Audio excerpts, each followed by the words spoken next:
Mencintaiku 2 melabuhkan tirai dengan episod ke-33, iaitu episod terakhir. Jom kita imbas kembali penceritaannya. Happy ending dalam penceritaan ini memberi suatu kepuasan kepada penonton yang selama ini beremosi dalam melayan watak-watak antagonis yang diketengahkan dalam setiap episod dengan gabungan konflik yang padat dan syarat dengan gambaran yang tersirat. Pelot penceritaan yang pada mulanya dilihat seakan mendatar dengan paparan kebahagiaan keluarga Kuzairi dan Mia yang hidup penuh dengan cinta. Pelot mula berubah apabila berlaku keretakan hubungan antara Nadia dan Dr. Zaidi. Rentetan kemelut ini telah mencambahkan masalah-masalah lain yang turut memberi dilema dalam keharmonian keluarga Pak Samad dan Mak Leha.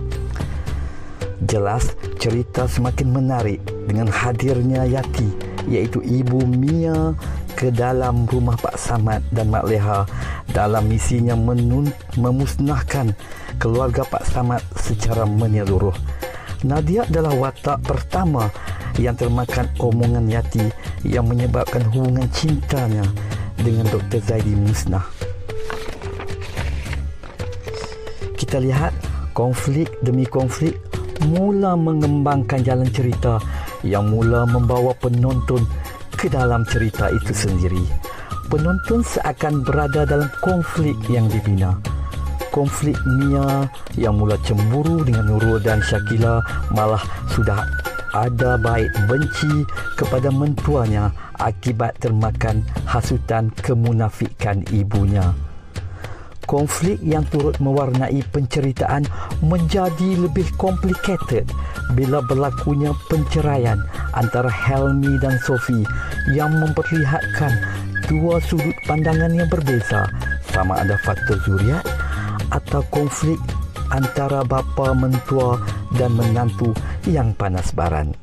Walau bagaimanapun, konflik utama yang diutarakan adalah antara ibu mentua, iaitu Mak Leha, dan menantunya Mia. Inilah konflik yang menyebabkan plot cerita semakin memuncak menjadi amat menarik. Dengan wujudnya konflik ini, ia dilihat menimbulkan gelora besar yang perlu diselesaikan oleh ahli keluarga Pak Samad dan Mak Leha. Pertembungan watak Mak Leha dan Mia dianggap menarik dengan masing-masing mempamerkan ego masing-masing. Malah ditambah dengan intra konflik yang dialami oleh watak Kenet dalam mengharungi kehidupannya yang memaparkan dia disiksa secara fizikal dan mental oleh kakaknya Syakila.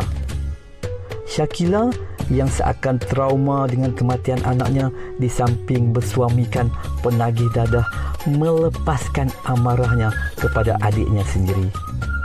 Watak Syakila ini juga penyebab konflik yang timbul dalam pengkisahan keluarga Pak Samad atas perasaan dendam kesumat.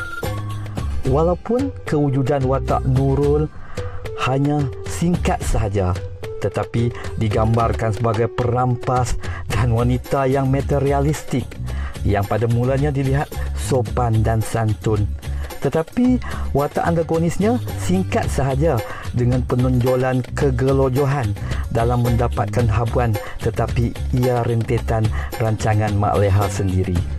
Berbalik kepada watak Sophie adalah watak yang paling saya suka.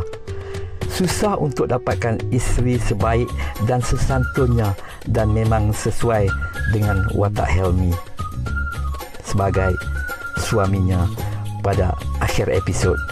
Kesimpulannya, 7 Hari Mencintaiku 2 adalah konflik keluarga yang memperlihatkan pendekatan emosi yang memberi impak besar kepada penjiwaan watak, dan runtunan ini telah mengguris emosi audien ataupun penonton.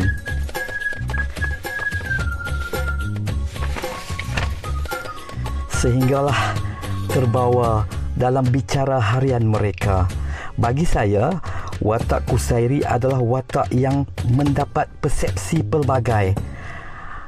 Apabila cinta membuatkan beliau terlalu mengikut telunjuk isterinya, tetapi ia adalah demi keharmonian, dan dalam waktu yang sama ia memperlihatkan bahawa sabar itu ada batasnya.